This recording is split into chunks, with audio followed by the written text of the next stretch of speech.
பால் பாலபாஸ்கரன் கொடுக்கும் சிலுவையின் செய்தியை கேட்டுக்கொண்டிருக்கும் சகோதர சகோதரிகளையும் நண்பர்களையும் இச்செய்தி மூலமாக சந்திப்பதில் பெரும் மகிழ்ச்சி அடைகிறோம். தாம் ஒருவரே ஞானமுள்ளவருமாயிருக்கிற தேவனுக்கு இயேசு கிறிஸ்துவின் மூலமாக என்றென்றைக்கும் மகிமையும் கனமும் உண்டாவதாக. ஆமீன்.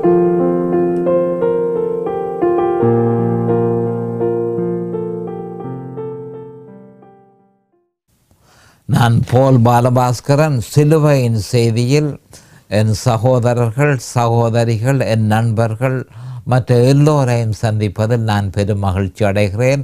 இந்த அருமையான நேரத்தை கர்த்தர் எங்களுக்கு ஒதுக்கி தந்தார். அதற்காக அவர் கண்டண்டைக்கும் சோஸ்திரம்.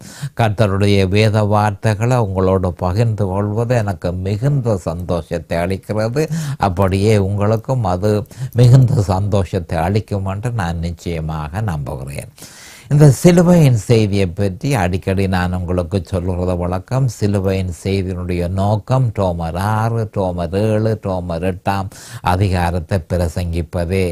ஆனாலும் இப்பொழுது நேரடியாக ரோமர் 6, 7, 8 அதிகாரத்தை பிரசங்கிக்காமல் சிலுவையை பற்றிய மிக முக்கியமான வேத வாக்கியங்களை எடுத்து ஒரு அறிவு ஏற்பட வேணும், சிலுவையை பற்றிய அறிவு ஏற்பட வேணும் என்றும் ஒரு அஸ்திவாரத்தை போட வேணும் என்ற நோக்கத்துடனே நான் சில முக்கியமான வேத வாக்கியங்களை எடுத்து பிரசங்கித்து கொண்டிருக்கிறேன். ஒரு அறிவை நாங்கள் பெற்றுக்கொள்வது, ஒரு புரிந்துணர்வை பெற்றுக்கொண்ட பிறகு மிக முக்கியமான வேத வார்த்தை ரோமர் 6, 7, 8. அப்போ இந்த ரோமர் 6, 7, 8 குறிப்பாக வெளிப்பாடுகள், பவுல் அப்போஸ்தலருக்கு கொடுக்கப்பட்ட வெளிப்பாடுகளை நாம் காணக்கூடியதாக இருக்கிறது. ஜெயம் கொண்ட கிறிஸ்தவ வாழ்க்கைக்கு தேவனால நியமிக்கப்பட்ட வழிகள் ரோமர் 6, 7 அதிகாரத்தில் சொல்லப்பட்டு இருக்கிறது. அப்போ ரட்சிக்கப்படுகிறது மிகவும் இலகுவான ஒரு விஷயம். அதே நேரம் ரட்சிப்பை பராமரிக்கிறது முடியாத ஒரு விஷயம் என்பதை ஏற்கனவே நான் உங்களுக்கு கூறியிருக்கிறேன். முந்தி கூறின செய்திகளிலே அதை பற்றி நான் குறிப்பாக சொல்லியிருக்கிறேன். அப்போ அதில் ஒரு முக்கியமான வேத வாக்கியம் நம்முடைய ஆண்டவராகிய இயேசு கிறிஸ்து விதைக்கிறவனின் உவமானம் என்று ஒரு உவமானத்தை தந்திருக்கிறார். 3 தரம் அதை வேதத்திலே அவர் சொல்லியிருக்கிறார். மத்தேயுவில் சொல்லியிருக்கிறார், மார்க்கில் சொல்லியிருக்கிறார், லூக்காவில் சொல்லியிருக்கிறார். 3 தரம் திருப்பி சொன்னதன் மூலம் அவர் என்ன சொல்கிறார் என்று சொன்னால், அநேகமான கிறிஸ்தவர்கள் ரட்சிப்பை இழந்து போவார்கள். 75% ஏறத்தாழ 75% கிறிஸ்தவர்கள் ரட்சிப்பை இழந்து போவார்கள், அநேகர் ரட்சிப்பை இழந்து போவார்கள் என்று சொல்லி மத்தேயுவிலும் லூக்காவிலும் அவர் மத்தேயு 7 அதிகாரத்திலும் லூக்கா 13 அதிகாரத்திலும் அவர் சொல்லியிருக்கிறார். அப்போ அந்த வேத வாக்கியத்தின் மூலம் நாம் என்ன தெரிவிக்கிறோம்? நாம் அறிய வேண்டிய மிக முக்கியமான விஷயம் என்னவென்றால், அவர் காரணத்தையும் சுட்டிக்காட்டி என்னென்ன காரணத்தினாலே அவர்கள் விசுவாசத்தை விட்டு விலகி போகிறார்கள். அப்போ விசுவாசித்து ரட்சிக்கப்படுகிறது இலகுவான விஷயம். ஆனால் விசுவாசத்தை பராமரிக்கிறது முடியாத ஒரு விஷயம். முடிவு பரியந்தம் நிலைத்திருப்பவனே ரட்சிக்கப்படுவான் என்று சொல்லப்பட்டிருக்கிறது. அப்போ மனுஷன் கண் மூடும் தனையும் அந்த ரட்சிப்பை அவன் பாதுகாக்க வேண்டியவனாக இருக்கிறான். அதற்கு பாதுகாக்கிறது அவ்வளவு இலகுவான விஷயம் இல்லை என்பதைத்தான் இந்த விதைக்கிறவனின் உபமானத்தில் சொல்லப்பட்டிருக்கிறது என்பதை நான் அதை நீங்கள் தெளிவாக அறிந்து கொள்ள வேண்டும். அது முக்கியமாக அதை அறிந்து கொண்டு பயமும் நடுக்கமும் அடைந்து, அப்போ 25% கிறிஸ்தவர்கள் தான் பரலோக ராஜ்யத்துக்குள்ள நுழைகிறார்களாக இருந்தால் நாம் இவ்வளவு கவனமாக இருந்து அந்த பெற்ற ரட்சிப்பை பராமரித்து தேவனிடத்தில் நாம் அவரிடத்தில் போய் சேரும் தனையும் அதை நாம் பராமரிக்க வேணும் என்ற ஒரு உற்சாகத்தோட ஒரு உணர்வோட நாங்கள் நம்முடைய விசுவாசத்தை தொடர்ந்து கொள்ளலாம் என்பதற்காகத்தான் அந்த விதைக்கிறவனின் உபமானத்தை பற்றி நாங்கள் உங்களுக்கு பிரசங்கித்து கொண்டிருக்கிறோம். லூக்காவில் அதை பற்றி சொல்லப்பட்டிருக்கிறது. அதை பற்றி ஏற்கனவே பிரசங்கித்திருக்கிறோம். இப்பொழுது மத்தேயுவில் 13ஆம் அதிகாரம் 3ஆம் வசனத்திலிருந்து 23ஆம் வசனம் வரையும் சொல்லப்பட்டிருக்கிறது. அப்போ கிறிஸ்தவர்களை அவர் நம்முடைய ஆண்டவராகிய இயேசு கிறிஸ்து 4 வகையாக பிரித்து அதில் 3 வகையான கிறிஸ்தவர்கள் ரட்சிப்பை இழந்து போவார்கள். ஆக ஒரே ஒரு வகையான கிறிஸ்தவன் மட்டுமே ரட்சிப்பை பாதுகாத்து கொள்வான் என்று சொல்லப்பட்டிருக்கிறது. அப்போ அதை பற்றி நாங்கள் விவரமாக அறிகிறதற்கு ஒரு முக்கியமான வேத வாக்கியத்தை அடிப்படை வேத வாக்கியமாக நான் எடுத்து அதன் அடிப்படையிலேயே என்னுடைய பிரசங்கத்தை செய்கிறேன். அந்த வேத வாக்கியம் 1 கொரிந்தியர் 2:2. இயேசு கிறிஸ்துவை சிலுவையில் அறையப்பட்ட அவரே அன்றி வேறொன்றையும் உங்களுக்குள் அறியாதிருக்க தீர்மானித்திருந்தேன்.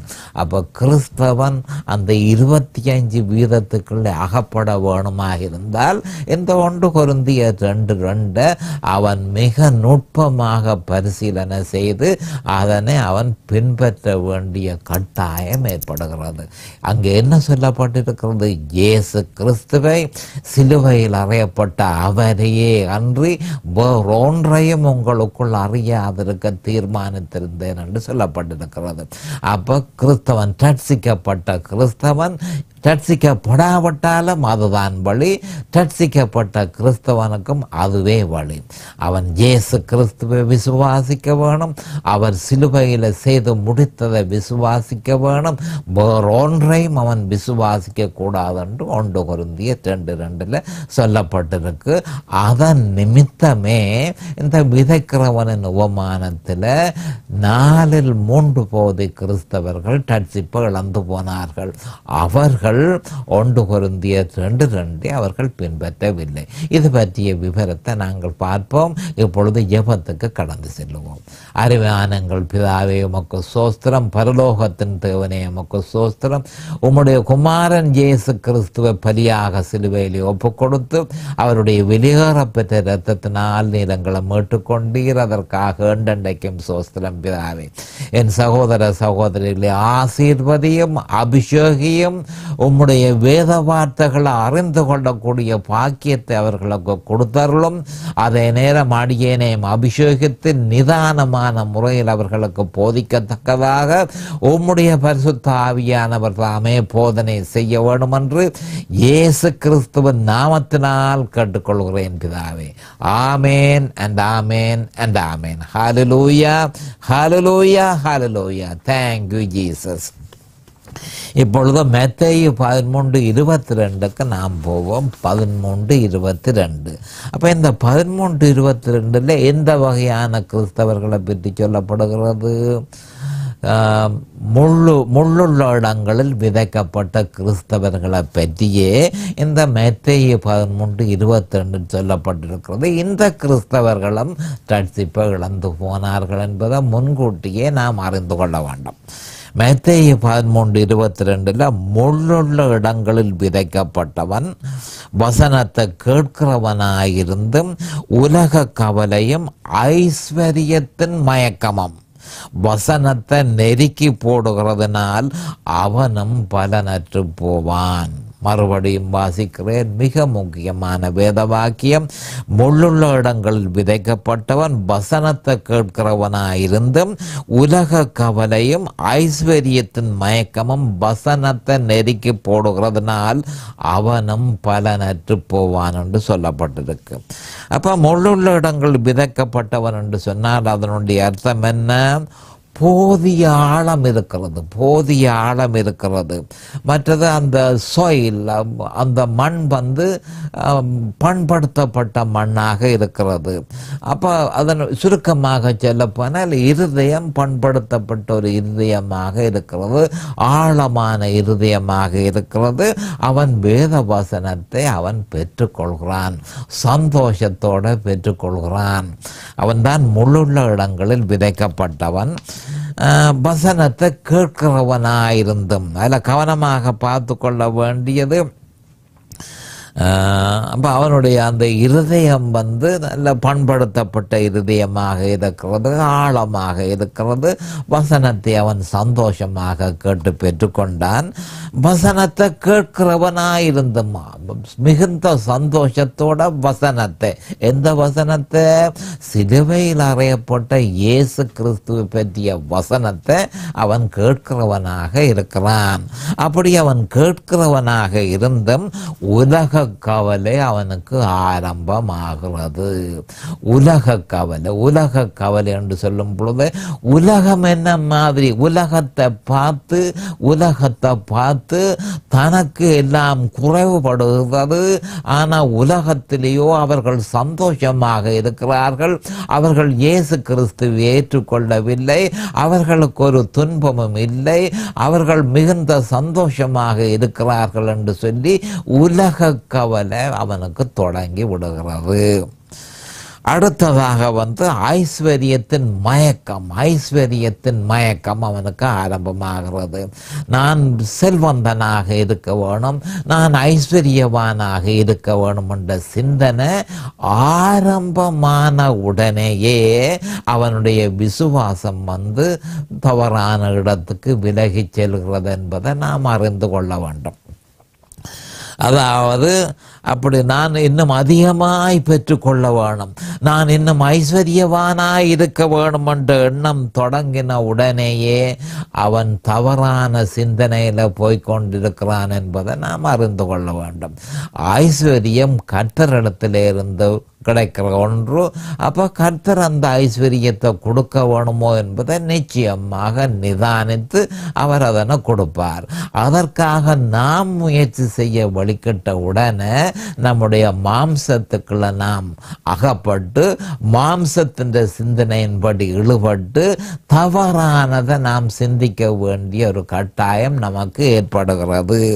அப்போ ஐஸ்வர்யத்தின் மயக்கமும் வசனத்தை நெருக்கி போடுகிறதுனால், சிலுவையில் அறையப்பட்ட இயேசு கிறிஸ்துவை பற்றிய வசனம், the message of the cross, சிலுவையை பற்றிய செய்தி, அதை சிலுவையை பற்றிய செய்தி நெருக்கப்படுகிறது. அதில் அக்கறை இல்லாமல் இருக்கிறான்.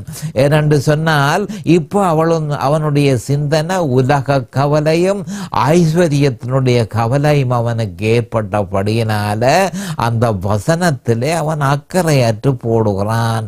வசனம் நெருக்கப்படுகிறது.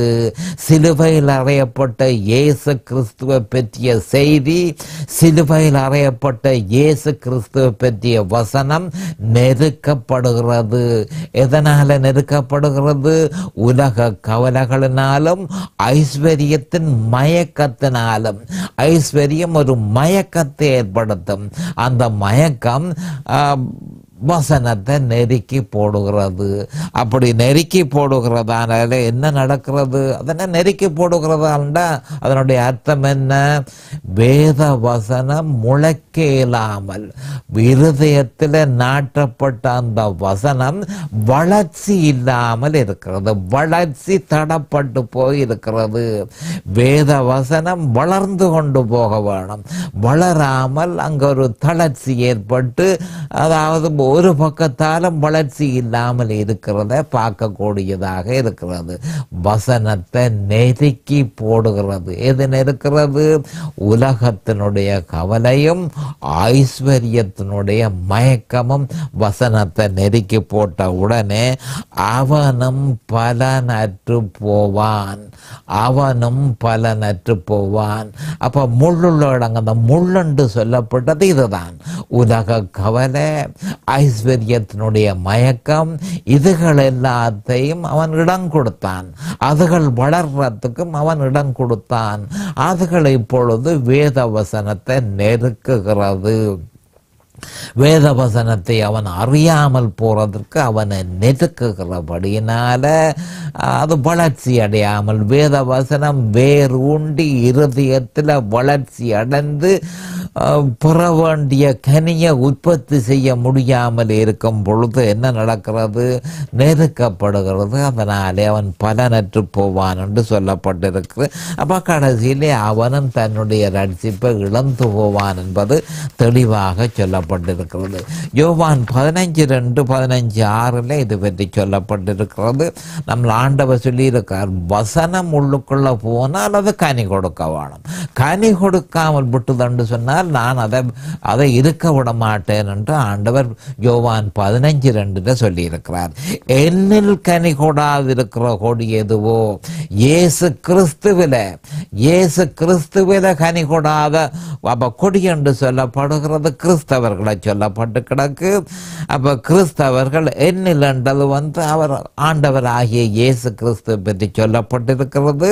அப்ப இயேசு கிறிஸ்துவில இருக்கிற ஒரு கிறிஸ்தவன் அவன் கனி கொடுக்க வேணும். அப்ப கனி கொடுக்கவில்லை என்று சொன்னால் பரமபிதாவானவர் அதை அறுத்து போடுகிறார் என்று தெளிவாக சொல்லப்படுகிறது. கனி கொடுக்கிற கொடி எதுவோ அது அதிக கனிகளை கொடுக்கும்படி அதை சுத்தம் பண்ணுகிறார். அப்ப இந்த நிலைமையில பார்க்கும் பொழுது வசனம் வளர்ச்சி அடையாமல் முள்ளுகளால் தடை செய்யப்பட்டிருக்கிறபடியினால் அவர் என்ன செய்கிறார்? அறுத்து போடுகிறார். அந்த விசுவாசியை இயேசு கிறிஸ்துவிலே இருக்க விடாமல் அறுத்து மொழியால் எறிகிறபடியினாலே அவன் என்ன நடக்குது? அந்த கொடி காய்ந்து உலர்ந்து போகுதுன்றதை நாம் அறிந்து கொள்ள வேணும். அப்படியான கிறிஸ்தவர்களை, அப்ப காய்ந்து உலர்ந்து போன கிறிஸ்தவர்களை சாத்தான் நிச்சயமாக அவர்களை தேடி அவர்களை கண்டுபிடித்து அவர்களை தான் பாவித்து இறுதியிலே அவர்களை நரகத்துக்குள்ள தள்ளுவான் என்பதை யோவான் 15:6 சொல்லப்பட்டிருக்கிறது. ஒருவன் நிலைத்திராவிட்டால் வெளியே எறியுண்ட கொடியை போல அவன் எறியுண்டு உலர்ந்து போவான். அப்படிப்பட்டவைகளை மனிதர்கள் சேர்த்து என்று சொல்லி வேதத்தில் இருக்க வேணும். ஆனால் மனிதர்கள் என்பது வேதத்தில் இல்லாதபடியினால் நீங்கள் அதனை சேர்க்க வேண்டும். அப்படிப்பட்டவர்களை மனிதர்கள் சாத்தான் சேர்த்து அக்கினியிலே போடுகிறார்கள், அவைகளை எரிந்து போம் என்று சொல்லி தெளிவாக சொல்லப்பட்டிருக்கிறது. அப்ப மிகவும் ஆபத்தான ஒரு நிலைமையில அநேகமான கிறிஸ்தவர்கள் இருக்கிறார்கள் என்பதை நாம் அறிந்து கொள்ள வேண்டும். இப்பொழுது மத்தேயு 13:23 போவோம். அடுத்ததுக்கு கடைசியாக நல்ல நிலத்தில் விதைக்கப்பட்ட கிறிஸ்தவர்கள். நல்ல நிலத்தில் விதைக்கப்பட்டவனோ வசனத்தை கேட்கிறவனும் உணர்கிறவனுமாயிருந்து 100ஆகவும் 60ஆகவும் 30ஆகவும் பலன் தருவான் என்று சொல்லப்பட்டிருக்கு. அப்ப இந்த கிறிஸ்தவர்கள் எப்படிப்பட்ட கிறிஸ்தவர்கள் என்று சொன்னால் நல்ல நிலத்தில் விதைக்கப்பட்ட கிறிஸ்தவர்கள். நல்ல நிலத்தில் விதைக்கப்பட்ட கிறிஸ்தவர்கள் என்று சொன்னால் இருதயம் நன்கு பண்படுத்தப்பட்ட ஒரு இருதயம் என்றுதான் நாம் அறிந்து கொள்ள வேணும். எப்படி பண்படுத்தப்படுகிறது? கன்விக்ஷன் மூலம், கண்டிப்பு மூலம். பரிசுத்த ஆவியானவர் கண்டித்து பாவத்தை செய்கிற நேரமெல்லாம் அதனை கண்டித்து அவனுக்கு உணர்த்தி அந்த பாவத்திலே இருந்து அவனை விடுதலை கொடுத்து கண்டிப்பின் மூலம் இருதயம் பண்படுத்தப்படுகிறது. அப்படிப்பட்ட இருதயம் உளப்படுகிறது, கண்டிப்பினால உளப்படுகிறது என்பதை நாம் அறிந்து கொள்ள வேண்டும். அதுதான் நல்ல நிலம். நல்ல நிலம் அப்படியான ஒரு நிலம். வசனத்தை கேட்கிறவனும் அவன் மிகுந்த அக்கறையோட வசனத்தை கேட்பான். அதிகமானவர்கள் வசனத்தை கேட்கிறதே இல்லை. அப்படித்தான் வசனத்தை கேட்டாலும் அதை அவர்கள் உணர்கிறதும் இல்லை, அதை விளங்கிக் கொள்வதும் இல்லை, இதனுடைய அர்த்தம் என்ன என்று சொல்லி அவர்கள் அறிந்து கொள்வதும் இல்லை. ஆனால் நல்ல நிலத்தில் விதைக்கப்பட்டவனோ இருக்கிறானோ அவன் வசனத்தை கேட்கிறவனாக இருக்கிறான். அதோடு இராமல் அவன் உணர்கிறவனுமாக இருந்து, அப்போ ஆண்டவர் என்ன மாதிரி என்று சொன்னால் எவன் அதை விளங்கி கொள்ள வேணும் என்று விரும்புகிறானோ ஆண்டவர் அவனுக்கு இன்னும் அதிக விளக்கத்தை கொடுக்கிறார். எவன் பசியாக இருக்கிறானோ, எவன் தாகமாக இருக்கிறானோ அவனுக்கு அதிகமாய் கொடுக்கப்படுகிறது என்பதை நாம் அறிந்து கொள்ள வேணும். அப்படிப்பட்டவன் என்ன செய்கிறான்? கனி கொடுக்க ஆரம்பிக்கிறான். அப்போ வசனத்தை கேட்கிறான், வசனத்தை தன்னுடைய இருதயத்தில் உணர்கிறான், அதற்கு பசியாக இருக்கிறான், அதை பெற்றுக்கொள்வதற்கு தாகமாக இருக்கிறான். ஆனபடியால் அவனுக்கு வெகுமதி அதிகமாக கொடுக்கப்படுகிறது. உள்ளவனவனோ அவன் பெற்றுக்கொள்ளுவான். ஒரு வசனத்தில் சொல்லப்பட்டிருக்கிறது, உள்ளவனவனோ அவனுக்கு அதிகமாக கொடுக்கப்படும் என்று சொல்லப்பட்டிருக்கிறது. அப்போ நாம் அறிந்து கொள்ள வேண்டிய விஷயம், அப்போ என்ன நடக்குது? அவன் அதை முற்றும் முழுதுமாக அதாவது உள்ளவனவனோ அவனுக்கு அதிகமாக கொடுக்கப்படும் என்று சொல்லப்பட்டிருக்கு. ஆனபடியா நல்ல நிலத்தில் விதைக்கப்பட்டவனுக்கு அதிகமாக கொடுக்கப்படுகிறது. வேதத்தை அறிந்து கொள்ளக்கூடிய பாக்கியம் அவனுக்கு கொடுக்கப்படுகிறது, விளக்கம் அவனுக்கு கொடுப்படுகிறது, வெளிப்பாடுகள் அவனுக்கு கொடுப்படுகிறது. இதன் நிமித்தம் அவன் கனி உற்பத்தி செய்ய ஆரம்பிக்கிறான். கனி உற்பத்தி செய்யப்படுகிறது.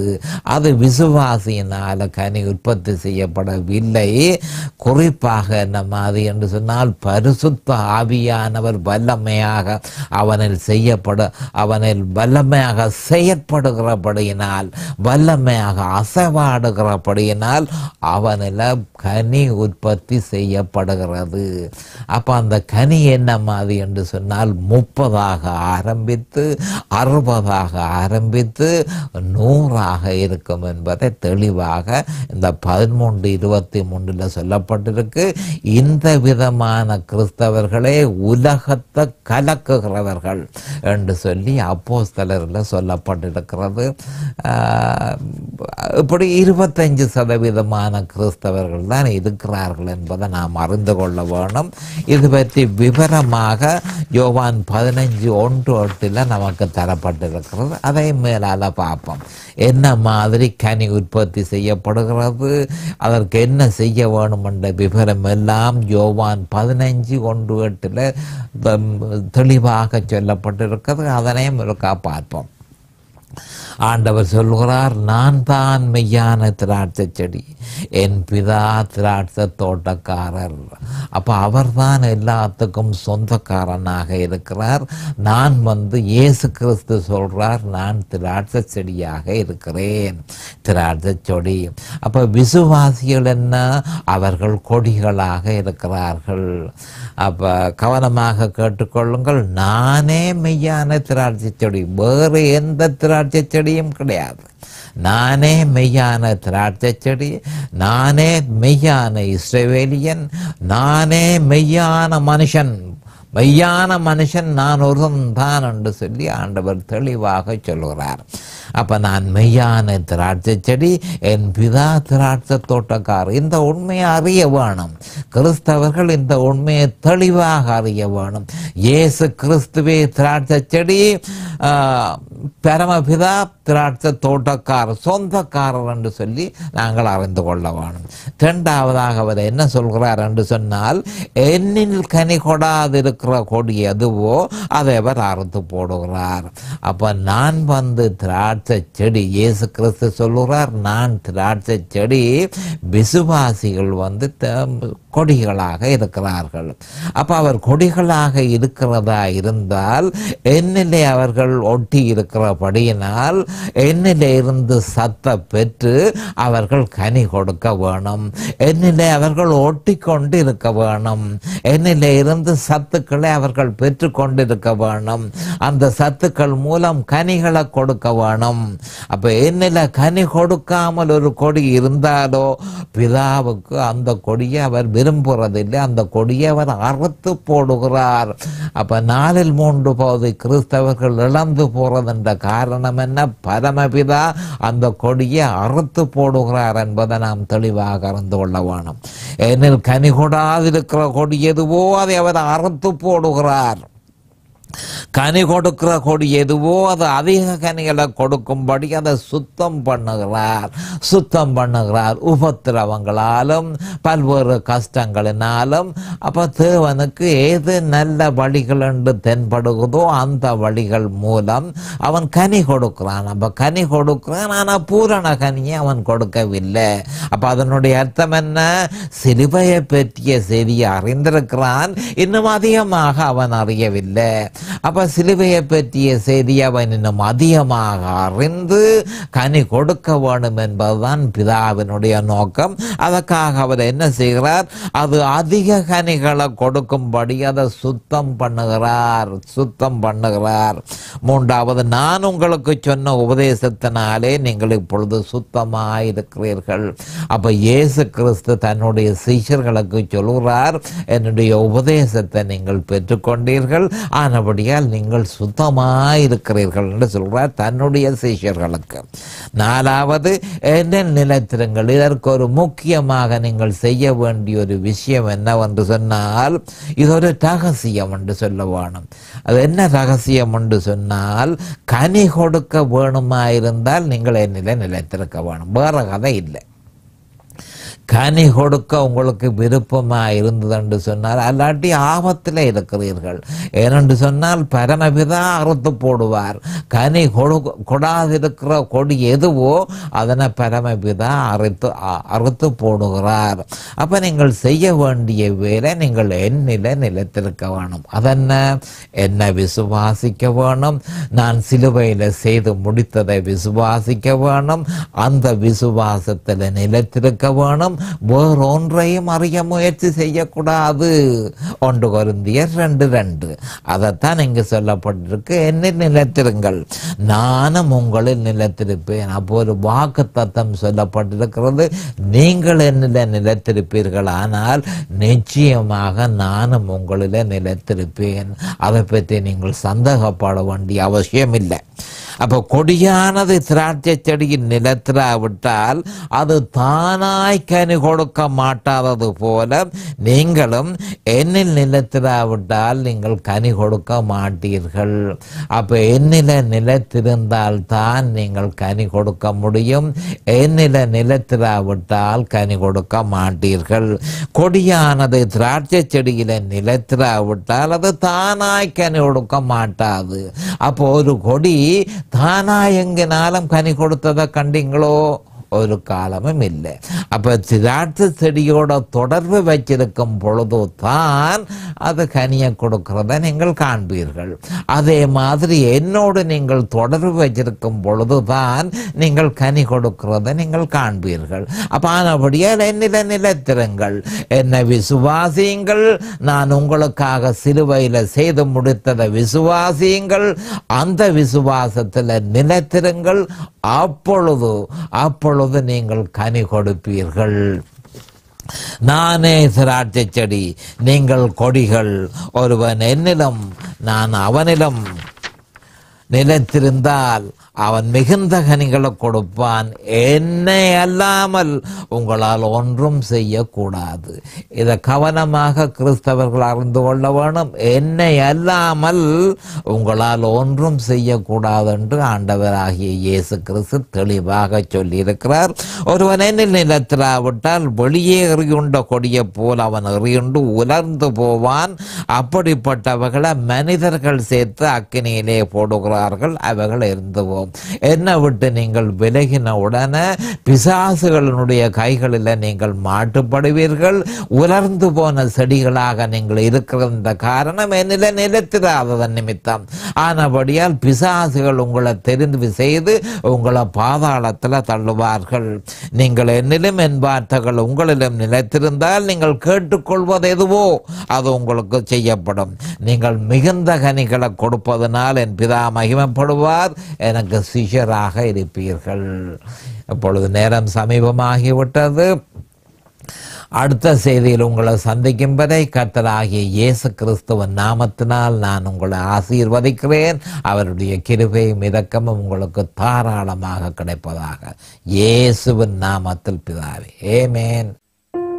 இந்த சிலுவையின் செய்தியை கேட்பவர்கள் அதன் ஆவிக்குரிய பலனை பூரணமாக அடைய வேண்டும் என்பதே நம்முடைய பிரார்த்தனையாகும். தொலைபேசி மூலம் தொடர்பு கொள்ள விரும்புவோர் 647-465-1224 மூலமும், இமெயில் மூலம் தொடர்பு கொள்ள விரும்புவோர் paulbalabhaskaran@gmail.com மூலமும் தொடர்பு கொள்ளலாம்.